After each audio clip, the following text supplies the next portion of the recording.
We are coming to you from the NFL Media Newsroom with live coverage. Today is day 2 of Cowboys OTAs this week. Last week, Jason Garrett said the coaches needed to show discipline when it comes to evaluating rookies. But while that evaluation goes on, there's lingering questions about Dez Bryant's contract situation and the health of Rolando McClain. Let's get out to Valley Ranch to hear from Cowboys head coach Jason Garrett. How we doing, guys? What changes or ramps up in the second week of OTAs? Not a whole lot. You want to put your base stuff in right away, obviously. We'll do more situational work really from yesterday going forward. You'll see more stuff in 2-minute, red zone. A lot of that kind of stuff starts to show up and really continues with us with every practice that we have going forward. McClain back? He's not here today. Still the same thing, still Yeah. in Birmingham? Yes.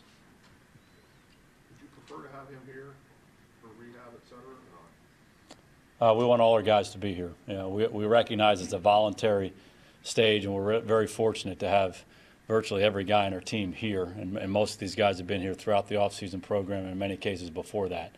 But we recognize it is voluntary, and some guys aren't going to be here. Even the rehab process is a voluntary action as well? Players can choose to do that elsewhere? Absolutely they can, but anytime they're not here, we have great communication with the people they are rehabbing with, and that's the case with Rolando. How nice was it to see Dez last week for a little bit? Great. Dez has great energy, has great passion. It's infectious. And he was out on the practice field for a little bit on Thursday and did some of the stuff in individual. And he's a special player. He's a special guy. Love having him around. He's working through that, his business part right now.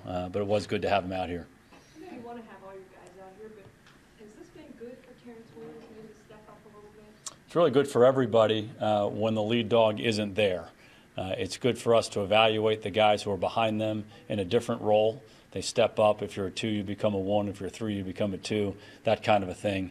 So it's good to see that from an evaluation standpoint and to see how players respond. No question about that. What did you talk to Terrence Williams about getting better this year? I know he talked last week about he didn't want to be a flash player.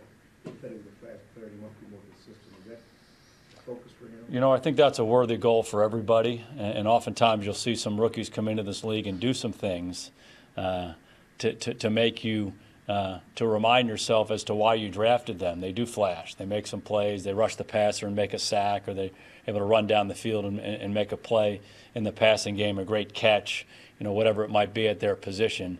But I think a worthy goal for everybody is to be able to do that again and again and again, from year to year, from week to week, from game to game, play to play, all of that stuff. And that's what we try to emphasize. You know, be who you are, be the best version of yourself every time you do something. And that's really what consistency is. How do you balance, excuse me, Jason, not necessarily just with Dez, but with any player in a contractual situation where, they're talking to you, they know you're talking to Jerry. You're kind of that middleman almost, and you're a conduit to both the owner through the player and the player through the owner. So how do you balance that? Yeah, I think as much as anything else, I think the agents and the business people in our organization take care of the business part of football. And we take care of the football part. And the relationship we have with the player, making sure he's doing what he's supposed to do if he's not here, making sure he stays connected with his team if they're not here. I think those are the important things. Certainly we're trying to support the player. We're also trying to support the organization. There's a business side of football that's real. We all recognize that. But we try to stay in our lanes in regards to that and focus on what we're supposed to do. Is it hard to stay in your lane? And when you want a guy and you can't get him, or there's a guy that they go out and get that maybe you would not want? Yeah, my lane and the lane of the coaches is the football part of it. So you can decide where you're drawing the lines on the football part of it. Certainly everyone in this organization understands that we want to bring the best players in here. We want to keep the best players in here. But the business part of it, when we start getting involved in the contracts and how much a player is making, that's not something I get involved with. Our coaches don't get involved with that. We focus on what we're supposed to do. You talked about Dez and handling the business part and wanting to be out here. Can you talk about Brandon Carr and how he handled the stuff swirling around him, but still being out here focused and ready? Yeah.